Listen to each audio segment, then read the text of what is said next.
नंतर मग राणेसाहेबांचा वेगळा प्रवास करण्याचं मनामध्ये ठरलं. मी एवढंच सांगतो की माझ्यासारखा छोटासा कार्यकर्ता त्यांनी त्यावेळेला मग राष्ट्रवादी काँग्रेस पक्षामध्ये यावं, राष्ट्रवादी काँग्रेस पक्षाचं नेतृत्व करावं, राज्याचा गृहमंत्रीपदावरती त्यांनी जावं. इथपर्यंत आमच्या चर्चा खूप वेळा झाल्या. पवारसाहेबांची भेट झाली, अजितदादांची झाली, शेवटची तर बैठक दिल्लीमध्ये झाली. राधाकृष्णजी तुम्ही इथे आहात. शेवटचा निर्णय घेण्यासाठी ज्यावेळेला ते दिल्लीमध्ये होते त्याला दास मानसिंग हॉटेलमध्ये आम्ही दोघे होतो.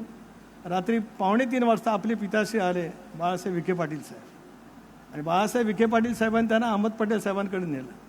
त्या दिवशी रात्री जर का ते अहमद पटेल साहेबांकडे गेले नसते तर दुसऱ्या दिवशी ते राष्ट्रवादी काँग्रेस पक्षामध्ये असते, राष्ट्रवादी काँग्रेस पक्षाचे प्रदेशाध्यक्ष झाले असते, राष्ट्रवादी काँग्रेस पक्षाकडनं राज्याचे ऊर्जा मंत्रीसुद्धा झाले असते. इतका सगळा निर्णय झालेला तो त्या रात्रीत आपले पिताश्री बाळासाहेबांनी बदलवला. ठीक आहे, बदलला, त्याच्याबद्दल दुःख नाही. मग काँग्रेसचा प्रवास झाला.